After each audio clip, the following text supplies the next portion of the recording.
Ok, vamos passar ao ministério da palavra. Primeira carta de Paulo a Timóteo, capítulo 5, verso 8.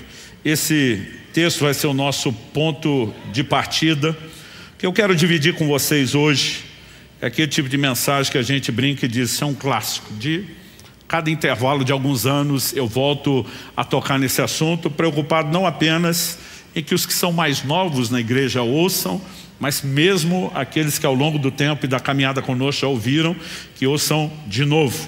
Primeira carta de Paulo a Timóteo, capítulo 5, verso 8. Eu vou ler na Nova Almeida atualizada. O texto diz assim: se alguém não tem cuidado dos seus, e especialmente dos da própria casa, esse negou a fé e é pior do que o descrente. Pai, nós oramos e pedimos mais uma vez graça, favor, a condução do Teu Espírito Santo. Te pedimos, ó Deus, entendimento espiritual, clareza não apenas de mente, mas o despertar do coração, para que a Tua palavra seja não apenas compreendida, mas abraçada, aplicada, vivida de forma que Te honre. Oramos que de fato o Senhor toque a vida de cada um, de acordo com a sua necessidade, de acordo, ó Deus, com aquilo que cada um precisa, e que o Senhor leve a termo aquilo que planejou para esse tempo. Nós oramos em nome de Jesus. Amém. Ok, o apóstolo Paulo está escrevendo no capítulo 5 a respeito das viúvas. A partir do verso 3 ele diz: honre as viúvas que não tem ninguém para cuidar delas. O original diz: honre as viúvas, são verdadeiramente viúvas, né? A ideia do verdadeiramente viúva é abordada por Paulo não como uma viúva que o marido morreu direito. Ele está dizendo, ela além de perder o marido, não tem arrimo de família, não tem filhos, não tem netos, não tem ninguém para cuidar dela. Verso 4 ele explica: mas se alguma viúva tem filhos ou netos, que esses aprendam primeiro a exercer piedade para com a própria casa e a recompensar os pais, pois isto é aceitável diante de Deus. Outra tradução diz, é agradável a Deus, né? No verso 7 ele diz, ordene essas coisas. Então era um padrão estabelecido para as igrejas. Agora, por que a igreja só acolheria, em termos de cuidado, sustento e provisão, a viúva que não tinha arrimo de família?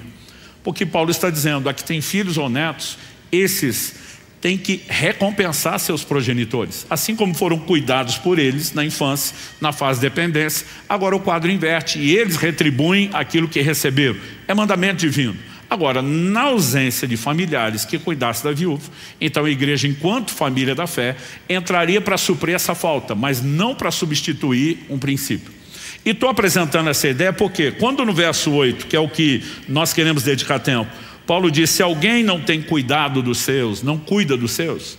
Se você olhar o contexto, cuidado aqui é material, financeiro, físico. Significa botar comida na mesa, vestir o corpo, dar um teto sobre a cabeça. Mas a ideia de cuidado, ela é maior do que o cuidado físico na própria epístola de Paulo a Timóteo.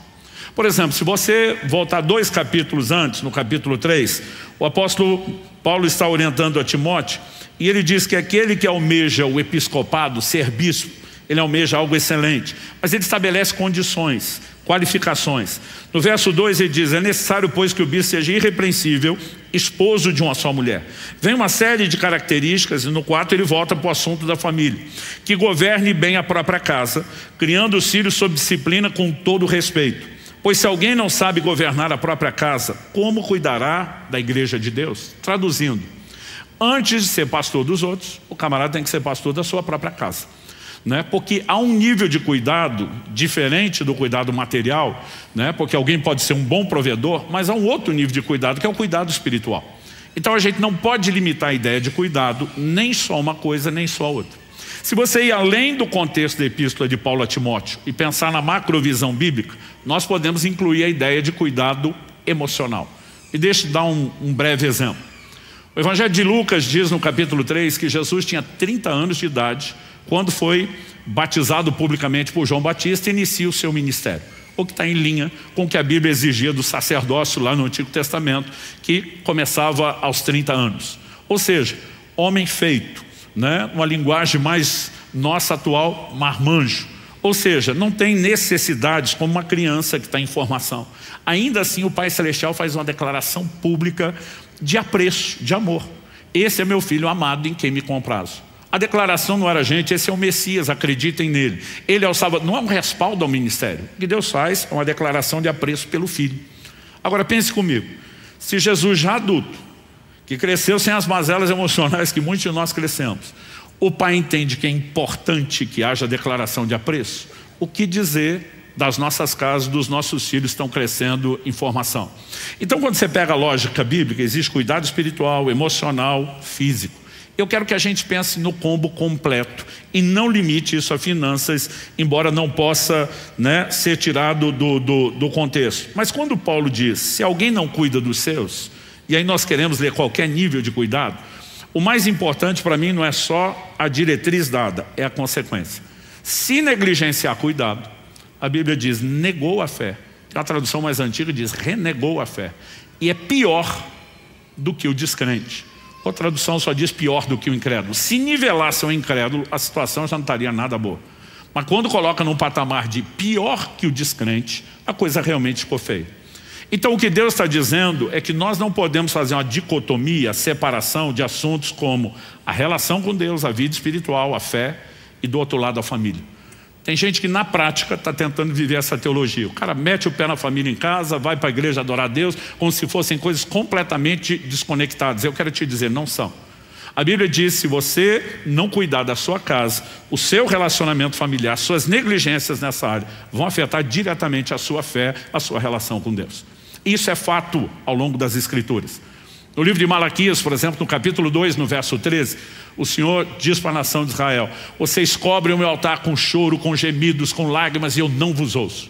O Deus que diz, invoca-me que te responderei, agora está dizendo, não adianta chorar no pé do altar, que eu não vou ouvir vocês. Qual o motivo?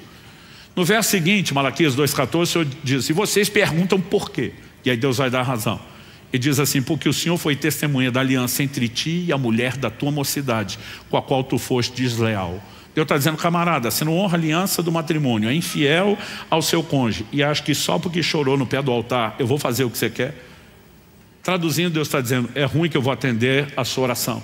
Porque aquela pessoa, ao violentar família, ela violentou diretamente a sua relação com Deus. Esse não é só um conceito do Antigo Testamento. Você vai encontrar isso no Novo Testamento. 1 de Pedro 3,7, Paulo diz, maridos, tratem as vossas esposas com honra, como vaso mais frágil. Quando ele usa a expressão vaso mais frágil, do que ele está falando? Se por um lado o homem tem mais força física, bruta no sentido de carregar peso, nós perdemos de goleada para as mulheres na resistência à dor. Se dependesse de nós para ter filho, a terra está desabitada há muito tempo. Então, eu não creio que o vaso mais frágil é o físico. A mulher tem uma constituição, uma estrutura emocional, e Deus está dizendo que você tem que tratá-la à altura, né? Deus é claro na Escritura quando fala que honra flui para todos os níveis de relacionamento. Não é só quando você pensa em termos de cadeia de comando, de baixo para cima a honra, né? Deus está dizendo que o marido tem que honrar a mulher. Qual a consequência se não fizesse isso? O apóstolo Pedro termina no verso 7 dizendo assim, não só que elas são co-herdeiras conosco da graça da vida, tipo, não é só sua esposa, é sua irmã em Cristo, né? Mas ele diz, para que não sejam interrompidas as vossas orações. Então, o camarada que desonra a esposa, ele não está só comprometendo a qualidade de vida emocional, a paz, a alegria e realização que pudesse ter se as coisas estivessem bem. Ele está ferindo diretamente a conexão na vertical, porque quando ferimos família, ferimos a relação com Deus. Alguém diz com muita propriedade que o estado das nossas famílias determina o estado de espiritualidade que vivemos. Malaquias, por exemplo, capítulo 4, termina com Deus fazendo uma promessa. Eu converterei o coração dos pais aos filhos, dos filhos aos pais. Aí diz assim, para que eu não venha, não fira a terra com maldição. Família bagunçada, maldição. Houve restauração familiar, a bênção pode se manifestar. Porque o estado das nossas famílias afeta a dimensão de espiritualidade. Joel capítulo 2, verso 28, que é o texto do avivamento que se prega. E acontecerá nos últimos dias, derramarei do meu espírito sobre toda a carne. Deus diz assim, vossos filhos e vossas filhas profetizarão. Você quer sinal que está tendo avivamento? Olha o nível de espiritualidade das famílias. Agora, nós não podemos simplesmente separar essas coisas. E o apóstolo Paulo nos apresenta uma visão aqui em 1 Timóteo 5,8, que esses dois assuntos estão profundamente conectados a ponto de você não conseguir separar. O tema da minha mensagem hoje é fé e família. E eu quero te apresentar a visão bíblica, não só de que eles estão muito unidos a ponto de serem inseparáveis, mas o porquê. Eu nasci e cresci num lar cristão, graças a Deus, privilégio que muitos de vocês não tiveram. Mas isso não foi a experiência do meu pai. Por parte da minha mãe, né, os pais dela já eram cristãos. Mas por parte de pai, meu pai foi, até onde se sabe, né, o primeiro na ascendência dele, quando você olha, né, a linhagem toda, ele foi a primeira geração a ter contato com o Evangelho. Viveu uma experiência familiar péssima. Cresceu numa família completamente desestruturada. O pai dele, meu avô paterno, se suicidou quando ele tinha 12 para 13 anos de idade. Ele se converte aos 18 anos de idade. Um dos primeiros versículos que ele descobriu na Bíblia está lá no Salmo 68. Deus faz com que o solitário habite em família. Ele falou, Deus tem um plano para a família, inclusive para suprir certas dores do coração. Ele falou, se Deus tem um plano, com certeza não é o que eu vivi. E o que eu quero é viver o plano de Deus e não a minha experiência. Então meu pai pensou consigo mesmo, eu posso não ter vivido nada disso até hoje, mas a partir de mim muda. Daqui para frente muda. Das próximas gerações muda. E porque um dia ele tomou essa decisão, eu, meus filhos, meus netos, estamos todos colhendo o legado de alguém que tomou um posicionamento. Eu gosto, quando vou falar de família, introduzir esse assunto, porque alguns pensam, por é mais fácil. Nasceu num lar cristão. Não foi a realidade do meu pai. Mas pela decisão dele ficou mais fácil para mim. E se você é alguém que não cresceu debaixo de um legado, se cresceu, sua responsabilidade é maior do que os outros. Mas se você não cresceu debaixo de um legado espiritual, você pode ser aquela pessoa, como meu pai diz, a partir de mim muda e as próximas gerações vão colher o fruto do meu posicionamento. Né? Então, já quero introduzir esse pensamento para que alguns, em vez de ficar na defesa, isso não é para mim, está querendo muito, para que você entenda, Deus tem algo maior e melhor para a sua casa. E você pode ser a chave que vai desencadear tudo o que virá, não só nos próximos anos, mas nas próximas gerações. Dito isso, pela experiência do meu pai, eu nunca tive dificuldade de entender que família era importante. Porque tudo que meu pai foi descobrindo sobre família na Bíblia, ele já ia ensinando a gente desde pequeno. Eu lembro que eu nem tinha muito entendimento da doutrina bíblica, da teologia, mas meu pai dizia assim, salvação é individual, mas o plano e o projeto de Deus é familiar. Então, por exemplo, quando Deus prometeu a Abraão, em ti serão benditas todas as famílias da terra, e Paulo em Gálatas 3,8 diz que Deus pré-anunciou o evangelho a Abraão, ou seja, está falando da intenção de salvação dele para o mundo, Deus incluiu família. Porque meu pai dizia, a responsabilidade de salvação é de cada indivíduo, mas o projeto de Deus é para a família. Então, quando Deus oferece salvação para Noé, não é só para Noé e a sua casa, na época do dilúvio. Quando Deus oferece livramento para Ló, na ocasião da destruição de Sodoma e Gomorra, não é só para Ló, é para Ló e a sua casa. Por 2 vezes no livro de Atos, você vai encontrar expressões como pessoas que crescem em Jesus seriam salvas, ela e a sua casa. Não significa que os demais são arrastados pela decisão de um, porque continua sendo individual, mas o plano é familiar. E meu pai dizia, Deus pensa em termos de família. A gente sabia que família era importante por várias coisas que meu pai ensinava. Ele dizia, Deus estabeleceu mandamentos familiares. Ou seja, são meios dele proteger a instituição que ele criou e garantir que ela funcione de forma apropriada. Só que algo que eu comecei a descobrir desde bem cedo é que quando você obedece os mandamentos familiares, e obedecer uma ordenança não é mais do que obrigação, mas quando você obedece, tem bênção diferenciada. Por exemplo, Paulo escreve aos Efésios, citando um dos 10 mandamentos, honra teu pai e tua mãe, para que tudo te vá bem, sejas de longa vida sobre a terra. Deus está dizendo, cumprir o mandamento familiar, apesar de ter feito obrigação, eu não só vou te aplaudir, eu vou te abençoar de forma diferenciada. Agora, quebre os mandamentos familiares, que é o que eu chamo de pecados familiares, e você vai descobrir que tem consequências diferenciadas. O livro de Provérbios diz, o que amaldiçoa seu pai ou a sua mãe, apagar-se-lhe a sua lâmpada nas mais densas trevas. Então, a pergunta é, por que Deus levou isso tão a sério? Nós precisamos entender, né? Por exemplo, você pega desde o Antigo Testamento, quando Deus vai falar disso em detalhes, sempre que Deus fala de abençoar alguém, você vai perceber que Ele também abençoa a família. Durante muito tempo eu achava que Deus abençoava a família, porque a família é importante para nós. Então, já que Ele quer me abençoar, e a família é importante para mim, eu entendia que Deus transbordava isso como uma forma de me agradar, porque família é importante para mim. Demorou para eu entender que a bênção de Deus sobre a família, antes de ser porque ela é importante para nós, é porque ela é importante para Ele. Ela serve a um propósito maior do que a maioria de nós tem mensurado. Então, à medida que eu comecei a entender que família era importante, isso me fez procurar levar isso a sério. Mas quando Deus começou a me ajudar a entender por que é tão importante, aí a coisa realmente muda de figura. E eu espero, com a graça de Deus, né, te ajudar. É impossível num tempo como esse esgotar o assunto, mas eu espero, com a graça de Deus, te ajudar a entender um pouco melhor o assunto.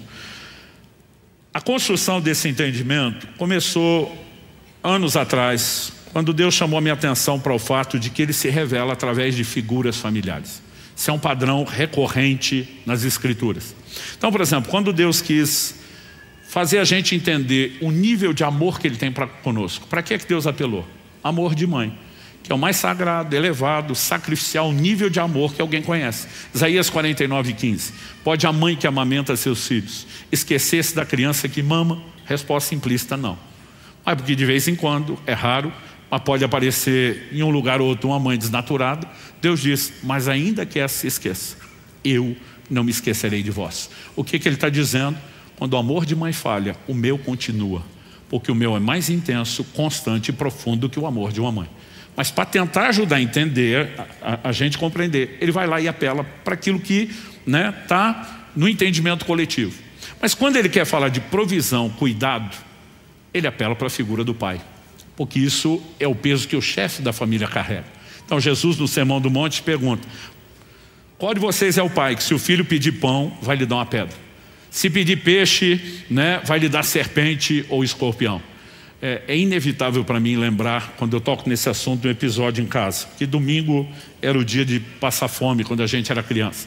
Ia cedo para a igreja, a gente pegava, dependendo da linha, 2 ou 3 ônibus para ir, tinha 2 ou 3 ônibus para voltar. Papai era pastor, atendia todo mundo, ou seja, a gente ia fechar a igreja para sair. Nem sempre mamãe conseguia adiantar o almoço na véspera do sábado. Então, às vezes a gente chegava, ela ainda ia fazer o almoço, a gente brincava que era o dia da fome. Um dia meu irmão ousou pedir para comer alguma coisa antes, porque as mães de antigamente também eram raiz nesse sentido: você não pode comer nada antes do almoço. Falou: mãe, nós vamos morrer de fome, deixa a gente comer alguma coisa antes, porque está demorando muito. Minha mãe falou: pega aí no armário um saco de pão, pode comer. E aí nós corremos felizes. Eu lembro quando meu irmão tirou, era a época que o saco de papel que você guardava o pão, de um dia para o outro ficava duro. Ele tirou, começou a bater aqui na mesa, pá, pá. Ele dizia: qual é o filho que, pedindo ao pai pão, esse lhe dará uma pedra?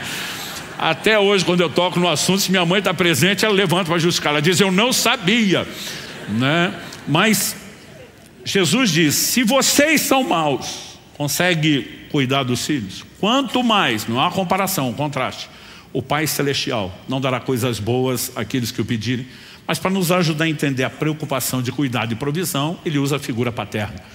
Quando você vai avaliando a relação pais e filhos, Ele não deixa de fora o assunto da disciplina. Em Hebreus, no capítulo 12, a Bíblia diz: se vocês estão sem disciplinas, não são filhos, são bastardos. E diz: porque o pai corrige o filho a quem ama. Todos os ângulos do relacionamento familiar, começando por pai e filhos, se estendendo até a relação marido e mulher, são figuras que aparecem na Bíblia para Deus se revelar. Então, por exemplo, Isaías 62:5. Como o noivo se regozija da noiva, assim o Senhor se regozija de ti, ó Israel. Efésios 5 diz que o marido tem que amar a esposa como Cristo amou a igreja, amor sacrificial. E a figura de Cristo e o seu relacionamento com a igreja é apresentada como de um marido e mulher. E aí você vai entender que o livro Cantares de Salomão não é só um livro de histórias românticas, mas também é uma alegoria profética de um relacionamento de intimidade entre a igreja e Cristo, o seu Senhor. Mas eu estou tocando no assunto de que isso é abundante nas Escrituras, porque eu acredito que isso começou em janeiro de 2005. Deus me fez questionar num determinado momento por que Ele explorou tanto essas figuras. E para te ajudar a encurtar a história, como é que Deus me levou a essa avaliação, eu primeiro preciso contar um episódio, uma ocasião. Israel, na época meu filho estava com uns 4 anos de idade, então estava na fase tagarela. Mas a Alissa, que é a caçula, devia estar com 1 ano de idade, não falava, não resmungava muita coisa. Nós tínhamos uma viagem a ser feita. E a gente sairia do interior do Paraná, onde morava, para o interior de São Paulo, visitar os meus sogros. Eram 700 quilômetros. Na época, sabendo o horário de sair, não abusar demais do tempo parada, o prazo recorde que eu fazia aquela viagem eram 9 horas. E eu lembro que eu comecei a me preparar emocionalmente para aquilo, porque meus filhos, não diferente dos de vocês, eles conseguiam fazer centenas de vezes a mesma pergunta. Está chegando? Quanto tempo falta? Né? Está perto? E eu lembro que eu falei, cara, eu tenho que estocar a paciência, eu tenho que ser mais maduro que essa criança. Mas era um negócio assim, a gente viajava demais, gente. Então assim, o que alguns de vocês experimentaram algumas vezes, para mim era contínuo. Eu lembro que eu falei, eu tenho que ser mais maduro que ele, eu tenho que conseguir. E eu estoquei toda a paciência que eu podia antes da viagem. E eu fui bem, até 8 horas de viagem. Quando faltava 1 hora, acabou minha paciência. Porque teve uma hora que meu filho pergunta, pai, quanto tempo falta? Eu botei um sorriso fingido no rosto, mas por dentro já estava assim, que não aguentava. Falei, 1 hora, meu filho. Aí ele do banco de trás sorri e fala, obrigado. Quando ele falou obrigado, eu perdi a paciência. Falei, obrigado por quê, piá? Aí ele assustado, porque o senhor me disse quanto tempo falta. Falei, por acaso você entende de tempo? Você tem relógio? Não. Você sabe marcar a hora? Não. Você sabe quanto dura 1 hora? Não. Eu falei, então o que adianta você ficar me perguntando e ainda fingindo que entende a explicação que eu dou? Se você entender, você não perguntava de novo. E a hora que eu vi, eu tinha soltado os cachorros. Todo homem de Deus sabe que errou. Pelo testemunho do Espírito Santo, pela sua consciência, pelo jeito que a mulher olha. Dona Kelly muito sabe, ela raramente tem algum confronto, mas eu já vi que ela não estava me olhando com cara de meu herói. E eu pensei, deu ruim.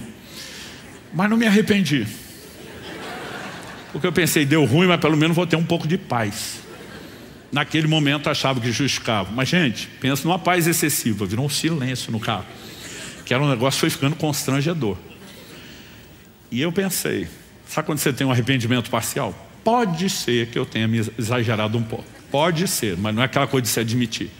Mas daqui a pouco, percebendo que a coisa estava quieta há muito tempo, ninguém conversava, eu comecei a dizer, Deus, eu acho que eu errei. Mas eu queria consertar isso sem perder essa paz. E o Senhor podia me ajudar, eu não sei nem como fazer isso. Eu estava ali, orando em pensamento comigo. Meu filho rompe o silêncio do banco de trás e diz, eu sei, pai, que eu não entendo de hora, que eu não tenho relógio, não sei marcar tempo. Aí ele fala assim para mim, mas fala sério, você é inteligente. Quando o filho já joga assim, se você não fizer, porque não é, né? Você é inteligente. Se você quiser, você me arruma um jeito de explicar o tempo que não seja pelo relógio. Kelly começa a segurar o riso do meu lado, tipo, quero ver você sair dessa. E eu fico desesperado, penso, como é que você explica o tempo para uma criança que não entende o único medidor de tempo que nós temos, que é o relógio, né? E eu fiquei pensando, e daqui a pouco me deu uma ideia. Eu falei, eu tenho que entrar no mundo dele, na cabeça dele, usar as coisas que ele entende. Não adianta falar da minha que ele não entende. E meus filhos, não diferente dos de vocês, tinham o hábito de assistir centenas de vezes os mesmos desenhos. A gente era muito criterioso, desenho que a gente editava, mas era inevitável a repetição. Minha filha, então, era um exagero. Às vezes ela dizia, papai, põe desenho tal. Eu dizia, filho, não precisa, assista na sua cabeça, você sabe tudo de cor. Porque ela falava as falas das personagens antes deles. Eu dizia, você sabe de cor, assista na sua cabeça. E eu não preciso ouvir isso. Mas nesse dia eu lembrei, e aí eu me empolguei. Falei, filho, sabe o desenho tal? Ele falou, sei. Imagina que está na hora que acontece mais ou menos isso. Minha esposa viu para onde eu ia, entendeu. Ela me olha, menos, tipo, você passou muito do ponto. Aí eu, na hora que acontece isso, ela deu um sinal de joia. Ele falou, sei. Falei, daí até terminar o desenho é o tempo que falta para chegar na casa da sua avó. O menino abriu um sorriso, valeu, pai. Ficou todo feliz. Eu olho para a dona Kelly, sorrindo com orgulho, cara de meu herói. Falei, meu Deus, arrumei tudo e ainda vou ter paz. Gente, deu 10 minutos, o menino só mudou a pergunta. Pai, que parte do desenho está agora? Então ele não perguntava mais o tempo. Agora, eu tinha que controlar a ampulheta da cabeça dele, os grãozinhos de areia caindo. Eu lembro quando a gente estava chegando e ele falou, pai, e agora? Eu falei, filho, está subindo as letrinhas brancas. Quando eu falei isso, ele, da ampulheta mental dele, eram os últimos grãozinhos. Ele fez a maior festa. Chegamos, subiu as letras, acabou o desenho. O Espírito Santo, quando começou a trabalhar esse assunto, ele falou, você lembra desse episódio? Eu acho que isso tinha acontecido no máximo 3 anos antes ou menos. Eu falei, lembro. Ele diz, você não teve que entrar na cabecinha, no mundo do seu filho, no universo limitado de entendimento dele, explicar de uma outra forma, porque se você falasse no nível do seu conhecimento ele não entenderia. Falei, foi exatamente isso. E o Senhor falou comigo, eu tenho que fazer a mesma coisa com vocês o tempo todo. E eu lembro de Isaías 55, os pensamentos de Deus são mais altos que os nossos. Eu lembro de 1 Coríntios 2,14, o homem natural, psíquico, entregue ao psique e à mente, não entende as coisas do Espírito, porque para eles são loucura. É lógico que nós não vamos acompanhar o raciocínio de Deus. E se ele explicar na dimensão dele, nós vamos ficar perdidos. Agora, o Senhor diz, A diferença entre o que você fez com o seu filho e o que eu tenho que fazer com vocês é que você improvisou. Você foi pego de surpresa. Você não estava pronto para aquilo. Eu entendi ele dizendo, sou Deus onisciente, presciente. Eu não sou pego de surpresa, eu não faço nada de improviso. E de repente eu comecei a perceber que todo esse volume de revelações, esse é o primeiro tópico que estamos abordando aqui, que Deus se revela por meio de figuras familiares. Nada disso é intencional. Para que nós pudéssemos conhecer e entender melhor Deus, o Senhor disse, vocês precisam de ilustrações. Mas Ele não decidiu aproveitar só as ilustrações que nós temos. Eu ouso ir um pouquinho além. Deus criou e preparou de antemão as ilustrações que Ele iria precisar para se comunicar. E um dos pontos centrais que eu quero explorar nessa mensagem de por que família é importante aos olhos de Deus, é porque ela é a lente através da qual nós vamos ter ou não a revelação correta de Deus. E nós precisamos levar isso a sério. A primeira coisa que eu e você precisamos entender é que não existe só a família terrena, o formato de família que eu e você vivemos. A Bíblia fala de uma família celestial, uma família divina, uma família eterna. Efésios 2,19, assim já não sois estrangeiros nem forasteiros, mas concidadãos dos santos e membros da família de Deus. Deus tem uma família da qual somos parte. Quantos são gratos por ser parte da família de Deus? Em Efésios 3, 14 e 15, Paulo diz, por essa causa me coloco de joelhos diante do Pai, de quem toma o nome toda a família, tanto nos céus como sobre a terra. Deus tem uma família. Parte da família está na terra, parte da família está no céu, são os que já foram promovidos, transferidos. E sempre fez imaginar a família de Deus como um grande sobrado. A filharada do andar de cima, os que já partiram para a glória. A filharada do andar de baixo, nós que estamos aqui. Mas toda essa criançada correndo, pulando, se divertindo, e Deus, o paizão, feliz de todo mundo. Mas nesse dia, onde eu estava realmente trabalhando no assunto, eu senti o Senhor me questionar, quando foi que você formou a sua família? E respondi para Deus de uma forma detalhada. Falei no dia 3 de novembro de 1995, uma sexta-feira à noite. Entre 9h30 e 10 da noite. Chega o momento da cerimônia onde eu formalizei meus votos de aliança com a minha esposa. Fui caprichei na resposta. Falei para Deus, se cumprir a escritura que diz, deixará o homem seu pai e sua mãe, se unirá a sua mulher. Falei, esse foi o dia exato que eu comecei minha família. O Senhor me disse, e os filhos? Falei, os filhos vieram depois. Israel nasceu 2 anos e meio depois do casamento. A Alissa nasceu 3 anos depois dele, né? Ou seja, 5 anos e meio depois. O Senhor falou, você não passou a ter uma família quando os filhos nasceram? Eu falei, não. Falei, eu formei minha família quando eu casei. Os filhos são a extensão, o aumento da família. E isso é a ordem bíblica, gente. Primeiro se casa, depois sob a bênção, proteção e cobertura do matrimônio se gera filhos. Infelizmente, muita gente, hoje em dia mesmo dentro da igreja, está primeiro fazendo filho para casar depois. Não é a ordem divina. Mas quando o Senhor falou comigo, se você entende que sua família não iniciou com a chegada dos filhos e que eles só são o aumento da família, por que é que você pensa diferente da minha família? Porque na minha cabeça Deus só passou a ter uma família quando criou a humanidade. A família de Deus, ela antecede a nossa existência. Nós somos apenas o aumento de uma família eterna, pré-existente. Quem está entendendo? O mistério bíblico, que na teologia chamamos de trindade, um só Deus, 3 distintas pessoas, Pai, Filho e Espírito Santo, é o mais perfeito modelo de família que você pode encontrar. E a família de Deus, da qual eu e você nos tornamos parte, fomos adicionados a ela. Eu sei que quando a gente fala da família de Deus, a cabeça de alguns já começa a pensar. Porque eu estou falando desse assunto há 20 anos. Seja em ministrações públicas, conversas pessoais. Eu vejo quando a gente fala que a Trindade é uma família, tem gente que ousa fazer a pergunta, mas tem gente que eu estou olhando a carinha e parece estar estampado na testa. Então, se Deus é o Pai, e Jesus é o Filho, o Espírito Santo é a Mãe, os homens já olham com a cara de heresia, não deixe Deus ser menino. As mulheres já têm um tom de sorriso, de satisfação, imaginando, a gente está representado lá. Mas a verdade é que a Bíblia não usa essa terminologia. O Pai é usado para Deus, Jesus o Filho, até para falar da relação deles. Mas a Bíblia não usa a terminologia de uma mãe para o Espírito Santo. E o nosso erro é tentar entender a família de lá a partir da de cá. Porque a família terrena é uma réplica incompleta, limitada, imperfeita da família celestial. Por exemplo, nós temos coisas aqui que no plano espiritual não existe. Jesus disse que no céu não se casa, não se dá em casamento. reprodução da forma como nós temos é algo meramente terreno.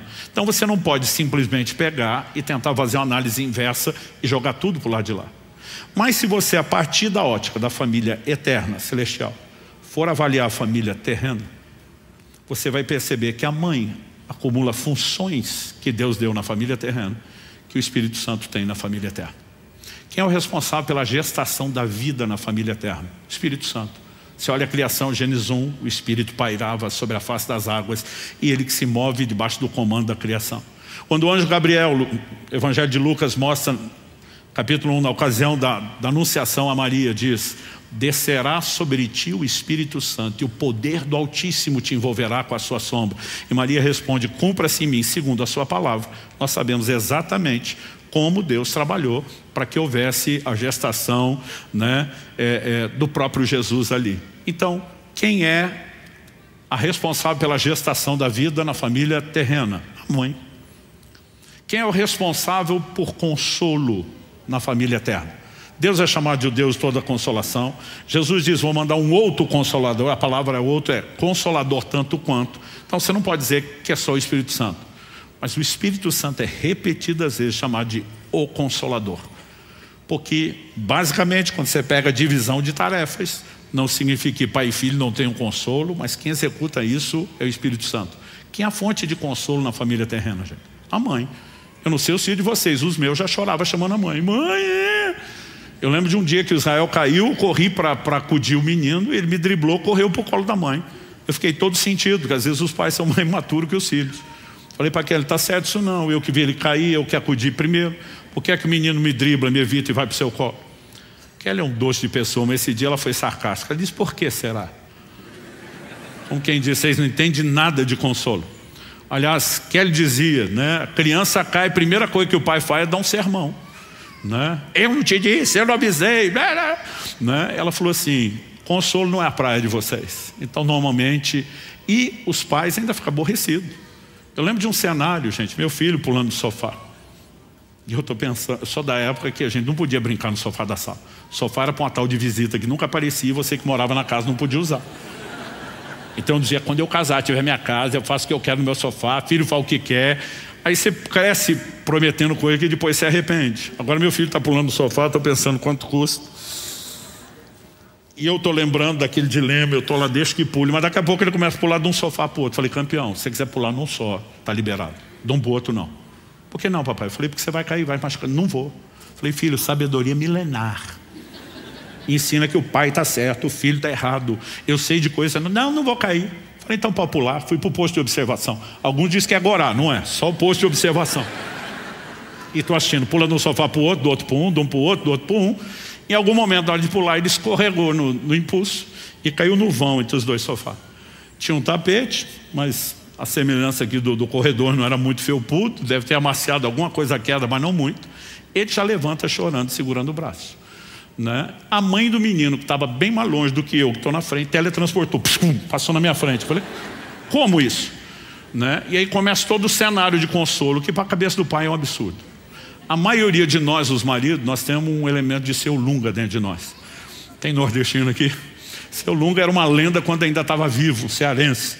Ele virou literatura de cordel no Nordeste, porque a filosofia de vida era mais ou menos o seguinte, né? Toda pergunta ignorante merece uma resposta ainda mais ignorante. E a gente brinca que ele era a encarnação da ignorância.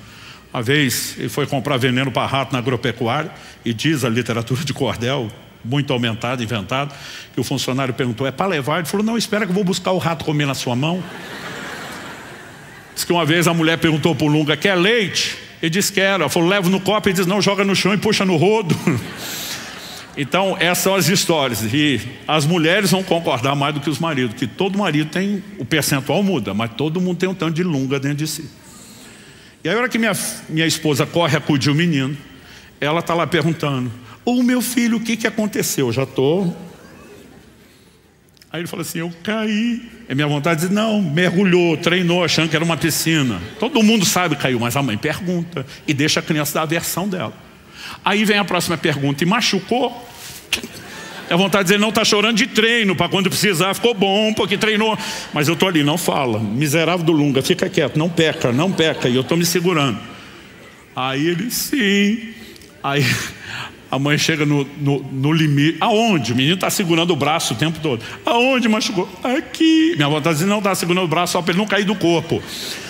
Mas eu estou ali, não peca, não peca. Aí ela vai para o meu limite, que foi muito difícil não abrir a boca. Aí diz, deixa que mamãe dá um beijo e já sara. Eu quero gritar, é mentira, tá trolando você, não é xilocaína, não é analgésico, vai sarar nada. Mas eu tô, não peca. Depois de um tempo, ela diz, eu sei o que você pensou. Eu falei, eu quero te explicar que o beijo não é remédio para o braço, é para a alma. Aí eu, ela só falou isso, mas na minha cabeça eu ainda aumentei, seu ignorante. Porque de alguma forma a gente não consegue entender essa dinâmica. Uma outra ocasião que ele quis fazer a mesma coisa, eu falei, e ele caiu. E foi assim, eu não sei se ele estava indo ou voltando, se foi o mesmo braço. Mas parecia aquele negócio do 7-1 para a Alemanha. Gol da Alemanha, toda hora você fica. É um replay ou está acontecendo de novo? Porque foi muito parecido. Esse dia, ele foi correr para a mãe. Eu cerquei de um lado, cerquei do outro. E a primeira coisa que eu fiz foi dar sermão. Eu não te falei que se você ficasse pulando ia cair? Sim, então bem feito. Se tivesse ouvido seu pai, não tinha caído. Então assim, dizer que nós somos a obra-prima do consolo, não somos. Agora, o que é que eu e você precisamos entender? Que de alguma forma, esses paralelos, eles têm influência. Eu destaquei em primeiro lugar que Deus se revela através de figuras familiares. Segundo, distinguimos família terrena e celestial. Mas o que eu estou tentando te mostrar agora é que a visão que nós temos de família, ela vai determinar também a dimensão de entendimento, de revelação que nós podemos ter de Deus. Se você vai ter um filtro ou não, se você vai ter uma ótica, uma lente que te ajuda a enxergar melhor Deus ou que o distorce tipo uma caricatura. E esse foi um assunto que antes de eu entender o que a Bíblia dizia, eu comecei a avaliar a partir de uma experiência também no início do meu ministério. Isso aconteceu antes ali do ano 2000, e eu estava num culto, no momento de louvor e adoração, e estava lá envolvido na adoração. E de repente vem aquela coisa dentro de mim, sai do seu lugar, vai lá no fundo da igreja, dá um abraço no fulano de tal. Eu parei a adoração, olhei para o fundo. Diferente desse auditório, era um retângulo não na horizontal, na vertical. A igreja não era tão larga, mas bem comprida. Mas o auditório tinha uma certa elevação do início para o fim. Então eu olhei de longe, conseguia ver o fulano, ele era maior do que a maioria. Falei, está lá, e está no fundo. Aí você fica, é de Deus ou é da minha cabeça? Se é o testemunho interior do Espírito Santo ou eu que estou imaginando? Mas aquele testemunho era, vai lá e dá um abraço no fulano. Aí a cabeça começa a trabalhar contra. Eu falei, Deus, a igreja é sua, mas as regras são nossas. Tem hora de abraçar. Te abraço na chegada, na saída, ou quando muito no cântico de comunhão, se o líder louvou mandar, cumprimento seu irmão. Eu falei, agora não é hora. E aquela coisa insistindo dentro de mim, vai lá dar um abraço no fulano de tal. Eu falei, Senhor, o Senhor conhece as ovelhas do seu rebanho, elas são ciumentas. Eu vou lá no fundo, no meio do culto, abraço um só e volto, e mais ninguém. Amanhã vai ter gente se queixando, e o Senhor vai continuar no seu alto sublime trono, e quem está com a encrenca sou eu, aqui embaixo. Mas não tinha o que eu questionasse que parasse aquele testemunho interior. Vá lá, dá um abraço. Eu tentei tudo. Falei para Deus, nós os homens não somos assim, dado afeto. Eu vou dar um abraço num cara sem nada, sem explicação, ele vai me estranhar. Mas não tinha o que eu colocasse que parasse aquilo. Chegou uma hora, eu falei, só tem um jeito de saber se é Deus. Eu vou lá. Saí do meu lugar, dei a volta. Ele estava pro canto da parede à direita de quem olha do púlpito. E quando eu cheguei, ele era o segundo depois do corredor. Então, cheguei bem próximo dele.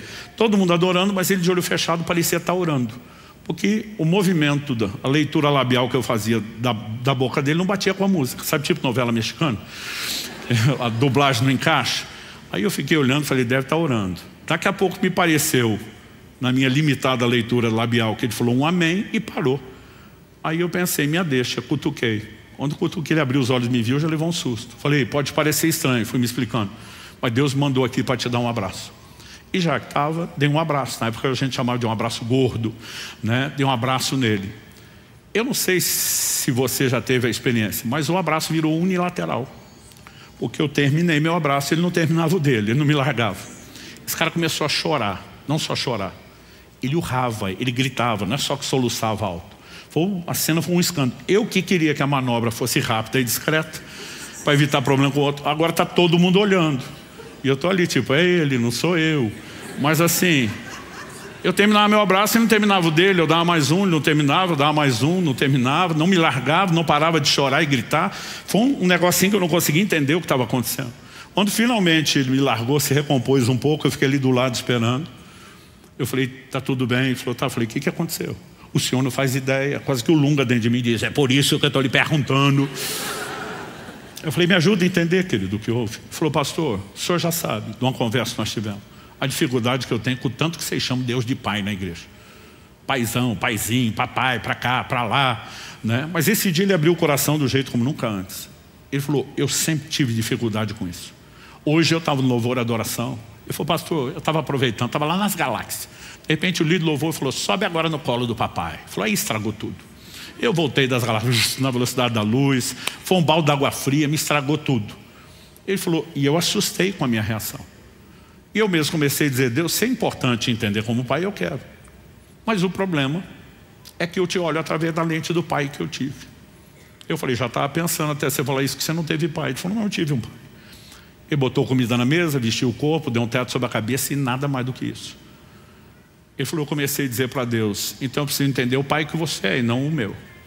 Ele disse, se tem algo que me dói, que eu nunca tive na vida, foi um abraço de pai. E se o senhor é diferente do meu, eu quero te desafiar a vir me dar um abraço. Ele falou, de repente ele parou a oração, falou, não, estou abusando, queria que o senhor venha em pessoa me dar um abraço. Falei, até evangelizar que é importante, o senhor delegou, terceirizou para a igreja. Falei, então não vou pedir que o senhor venha em pessoa.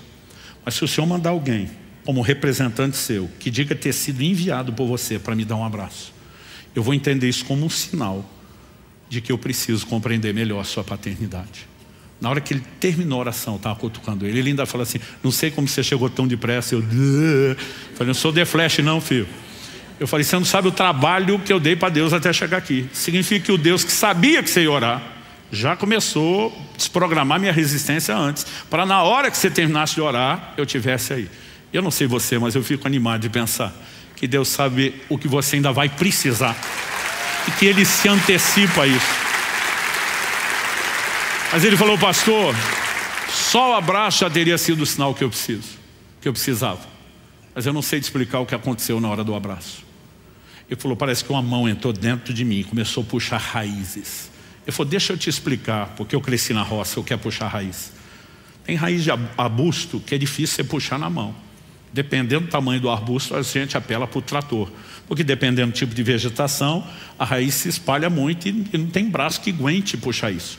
Falou, mas quando a gente puxa no trator, eu tinha visto pouco tempo antes, numa fazenda, alguém fazer isso. Ele falou assim, esse negócio vem arrebentando a terra em todo lugar, porque é muita coisa que vai saindo dali. As raízes são enormes. Ele falou, a sensação que eu tinha, que alguém botou a mão dentro de mim e começou a puxar a raiz. Ele falou, e eu uivei, gritei, chorei, porque doeu. Doeu uma barbaridade. Mas ele falou, agora não tem dor nenhuma, depois que o processo terminou.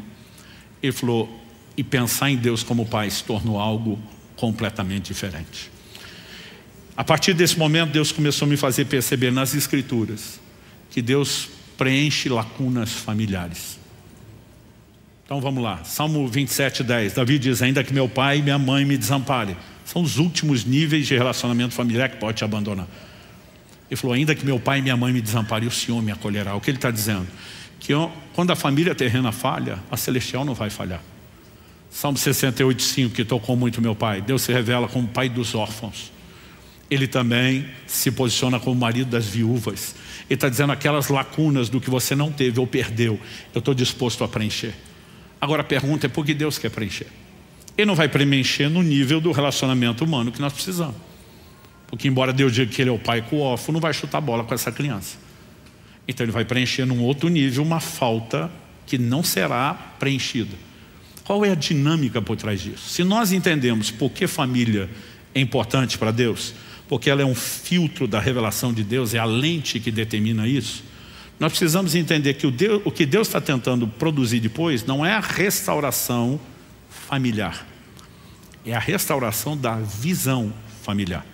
É você enxergar corretamente aquilo que sua experiência não te permitiria enxergar. E Deus começou a falar comigo, pare de pregar só restauração familiar. Comece a pregar a restauração da visão familiar. Falei, qual a diferença? A diferença é que tem famílias que não vão experimentar a restauração. E o coração aperta. Não, Deus, o Senhor não diga isso, o Senhor é todo poderoso. Ele diz, tem casos que não há mais como. A pessoa teve um problema sério de relacionamento com o pai, com a mãe ou com ambos. Mas os pais já morreram. Vai consertar isso? Não. Ele pode passar por um processo de cura, de perdão, mas ele não recupera aquilo que perdeu. Os pais já foram embora, não estão mais lá. Uma pessoa que se converte terceiro, quarto casamento, tem como restaurar todos os casamentos? Não, possível, já foi. Mas se não restaurar a visão, a gente vem com um histórico de uma experiência deficitária e passa a olhar Deus de forma errada. Deixa eu te dizer algo. Muitas pessoas já me perguntaram várias vezes isso. Pastor, o senhor acredita que seus filhos têm um dom da fé? Falei, por que não? Porque o senhor fala de experiência que eles têm com Deus, né? E resposta à oração desde cedo, tal. Eu falei, não, eles não têm o dom da fé. O que eles têm é um pai que, apesar de toda a limitação, o versículo que eu mais citei para meus filhos na vida, mais do que João 3,16, é o que está lá nos Salmos. Aquele que jura e com dano seu não muda. Falou, tem que cumprir, não tem volta. Você empenhou a palavra, isso aí tem peso. E por que eu estou dizendo isso? Eu lembro de uma ocasião, morava na época em Irati, estava pregando aqui em Curitiba, comecei o evento quinta à noite e terminava domingo de manhã. Depois do almoço eu voltaria e estaria a tempo no nosso culto de domingo, que na época do início da igreja lá era só o domingo à noite. Terminou o culto amanhã, ainda estou na igreja ali atendendo o pessoal, o celular toca, eu atendo meu filho. Oi pai, tudo bem? Ele tinha uns 6 anos de idade. Falei, tudo bem meu filho. Ele falou, estou com saudade de você. Falei, eu também estou com saudade. Mas ele falou assim, não, mas não liguei para falar da saudade. Falei, não, você ligou para falar do quê? Pode ser que eu tenha orgulho de você. Que você é que nem o apóstolo Paulo. Você viaja para falar de Deus, para abençoar as pessoas. Eu estou pensando, ter o dedo da mãe por trás disso, ministrando o coração do menino. Mas ele vai falando de um jeito que parece adulto. E aquilo começou a me emocionar. Eu cheguei a tapar o bocal do telefone para ele não perceber que eu estava com vontade de chorar. Quando eu estava assim no auge do quebrantamento, ele termina a conversa dizendo, só não esquece meu presente. Até hoje ele fala, pai, eu era criança demais para malandragem, eu não fiz uma coisa pensando na outra. Mas eu que estava emocionado, empolguei e falei, o que é que você quer? E do outro lado, estou podendo escolher? Porque assim, era uma época que as vacas magras já pareciam gordas para a gente, de tamanha dificuldade. E um tempo antes ele tinha me pedido um presente. Falei, filho, pede isso para o Pai Celestial, porque não tem a menor chance de eu conseguir comprar isso para você. Não era, olhando hoje, não parece nada tão caro. Na época era um desafio impossível. Eu falei, estou podendo escolher, eu emocionado sem pensar. Falei, o que você quiser. E a hora que eu vi, eu já tinha falado. Ele falou, bom, então se é o que eu quiser, eu quero aquele presente que eu te pedi um tempo atrás. Gente, sangrou não foi a carteira, foi o coração, a alma. Mas eu já tinha dado a promessa. Então eu falei, eu vendo um rim, de preferência o de alguém, não o meu. Eu estou brincando. Mas eu falei, vou ter que honrar isso. Então no telefone eu falei, é seu. Quando eu falei, é seu, acabou a conversa. Eu só ouvi o barulho do finado telefone fixo caindo no chão. Os gritos dele, ganhei meu brinquedo. Ganhei. Falei, como ganhou? Ainda vou para o shopping almoçar e comprar o brinquedo. Tem pelo menos 2 horas de estrada antes de chegar. Mas se o pai falou, está falado. Não tem volta. Agora, tenta provocar a fé de gente que cresceu em ambientes onde todas as promessas que eram feitas não eram cumpridas. Nós puxamos um histórico. Eu prego muito sobre fé. Em todas as 3 igrejas que eu pastorei ao longo de 31 anos e meio, para fazer a conta. Eu percebi que sempre tem um grupo de irmãos que eu classifico como incrédulos crônicos. Cara, tem gente, tem hora que não era nem comigo. Eu estava lá recebendo tanto quanto ele. Alguém está lá pregando, nunca te deixarei, jamais te desampararei. Eu estou lá assim, eu vou voar. Você está recebendo tudo. Você olha para o do lado, sei. Não tem palavra de fé que entre ali. Eu comecei a descobrir por amostragem estatística. A maioria quase absoluta deles cresceu no ambiente onde promessas não eram cumpridas, onde houve abandono. E aí quando está falando do que Deus prometeu, meu pai falava a mesma coisa antes de abandonar a gente. E muitas vezes a lente impede a gente enxergar a família celestial como ela deveria.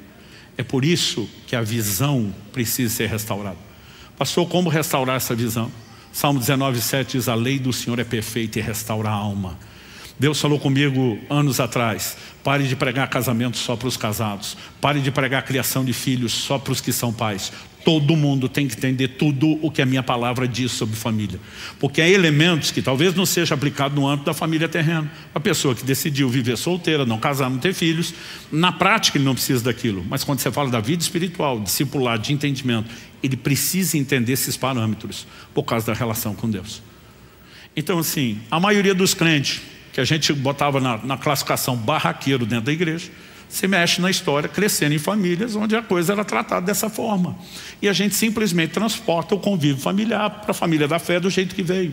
Não significa que dá para trazer tudo de lá, gente. Mas a restauração da visão familiar é importante. Ela pode acontecer sob 2 ângulos.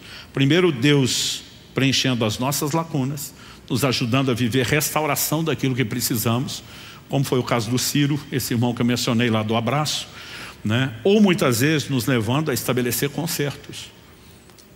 Talvez hoje você precise sair daqui com uma determinação no coração: eu tenho que perdoar alguém. Mas talvez você é aquele que tem que sair e pedir perdão. Mas por quê? Porque existe a questão dos outros e não só da sua visão familiar. Gente, quando entende isso, janeiro de 2005, eu estava numa viagem. Eu lembro que eu liguei para minha esposa e falei: nossa família nunca mais será a mesma.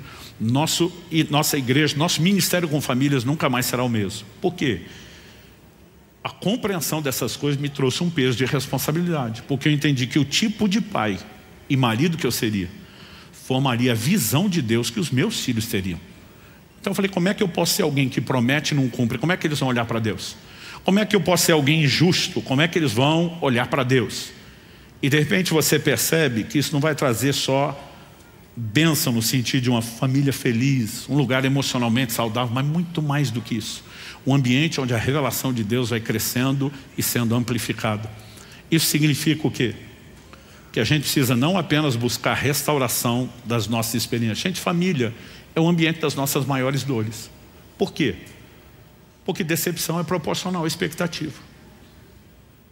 E a Bíblia sustenta isso. Salmo 55, se fosse um estranho, eu me esconderia, se fosse um inimigo, eu evitaria, mas tu, meu irmão, nós íamos juntos em alegre procissão à casa de Deus. O desabafo é uma espécie de até tu, Brutus. Então você olha no dia a dia e você percebe, por exemplo, eu quando era garoto, eu olhava meu pai como se ele tivesse superpoderes. Meus filhos olhavam para mim da mesma forma. Aliás, eu tinha uma brincadeira, parava no farol e dizia: fica vendo a autoridade do papai. Quando eu der uma voz de ordem, a luz vermelha apaga, a verde acende. Eu ainda fazia o drama, contava 1, 2, 3, 3, 2, 1, verde. Eles, uau! Ele saiu, ficava assim, maravilhado. E eu brinquei com isso tanto tempo. Um dia eu paro no farol com os dois ali e eu distraído, esqueci da brincadeira. E disse: pai, você não vai falar? O quê? O negócio do farol não vai abrir nunca. Ah, claro, eu já na hora, verde, não deu nem tempo a contar, já abriu, eles, uau! Aí um deles, acho que o Israel, que era mais velho, pergunta: papai, como é que o senhor consegue fazer isso? Eu já tinha voltado para os problemas que estavam me preocupando, distraído. Falei: não, papai fica olhando para o outro sinal, faz a conta quando vai fechar, sabe quando esse vai abrir. Gente, a hora que eu vi, eu tinha entregado ouro. Eu não esqueço a cara de decepção dos dois. Um deles me pergunta: quer dizer que o senhor não tem superpoderes? Não, eu nunca tive, era só uma brincadeira. Gente, uma decepção nível Rat. Aí eu me lembrei quando era garoto, estava num culto uma vez, e o povo cantando um hino antigo que dizia: chuvas de bênçãos. Chuva de bênçãos, eu cutuco meu irmão. Meu irmão, para mim, assim, era mais velho, buscava conhecimento, era o cara que sabia tudo. Eu falei: o que é chuva de bênçãos? Ele disse: você não sabe não? O Adriano mais velho. Aí eu falei: não. Ele falou: não tem a chuva de água? Eu falei: essa eu conheço. Então, a chuva de água cai do céu, molha a terra, não é? É. Chuva de bênção, ela sai do chão e molha o céu. E eu acreditei de todo o meu coração. Eu passei uns anos procurando a tal da chuva, sem nunca achar. O dia que eu entendi que ele me trollou, você não tem noção do tamanho da decepção.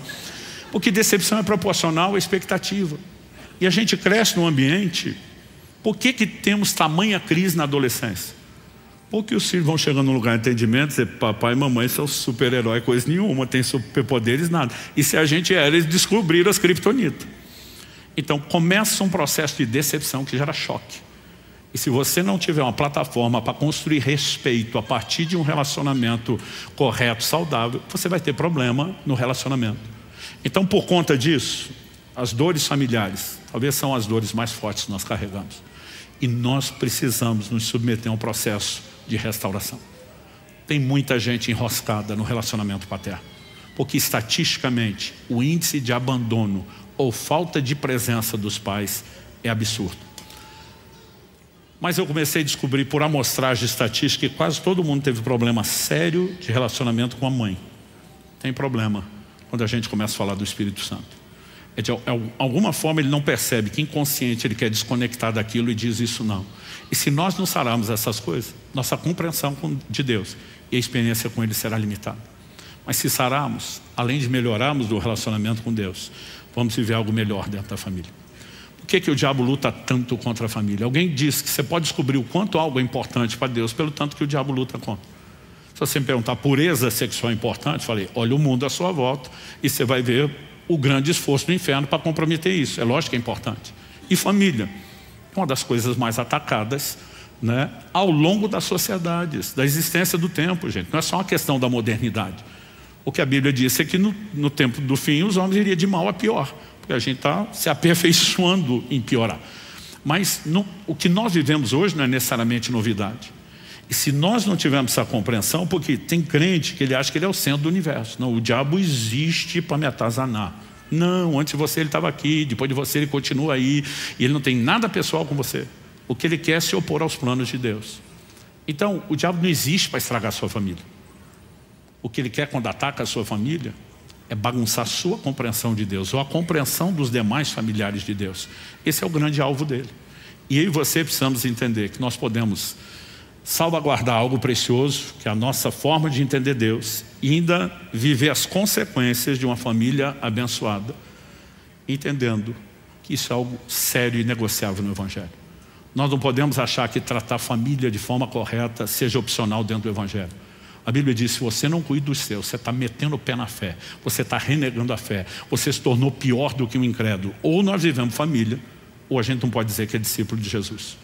Então assim, a minha ideia com isso não é botar um peso de culpa ou condenação sobre quem tem falhado.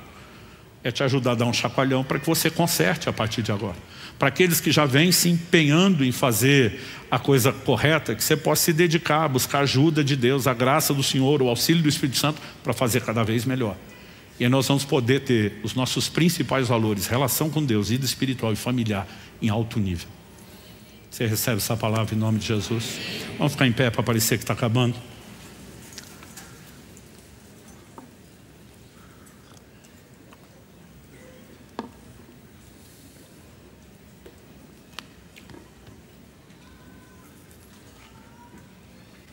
Eu escrevi um livro inteiro a respeito desse assunto, chamado O Propósito da Família. A gente fala de casamento, da vida matrimonial. A gente tenta desenvolver uma visão mais abrangente do que a família, de como nós precisamos levar isso a sério. Outro dia alguém falou, pastor, não dá para resumir aquele livrão? Eu digo, não. A lei do Senhor é perfeita e restaura a alma. Nós precisamos ser expostos a todo o ensino bíblico para que haja uma mudança de mentalidade, para que a ótica mude. Mas você também precisa de processos, onde se permite entrar num lugar em Deus, onde você consiga perdoar, pedir perdão, ser restaurado, promover restauração. Eu gostaria de terminar orando com você. Pai, te pedimos que aquilo que o Senhor começou a fazer e falar, continue depois dessa reunião. Muitos de nós já estamos sendo expostos a um entendimento personalizado que o Teu Espírito produz. Nós oramos que haja arrependimento, que haja conserto, que haja resposta, que haja fé promovida pela Tua própria palavra, para buscar restauração e cura onde necessário, um entendimento para promover ajustes corretos. Queremos viver, Senhor, um bom modelo familiar, muito mais do que pensando na realização que isso traz. Nós oramos que essa lente da visão do Senhor, de entendimento e de revelação de quem o Senhor é, não seja mais distorcida, que ela seja devidamente trabalhada pela obra restauradora do Teu Espírito em nós, pela compreensão das Escrituras, de maneira que possamos viver intensamente, muito melhor do que vivemos até agora, tanto a vida espiritual, a fé, como também a família.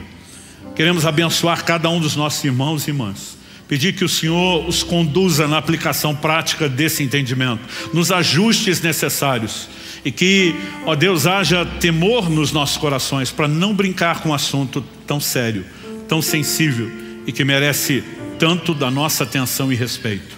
Nós oramos em nome de Jesus e para a glória de Deus. Amém.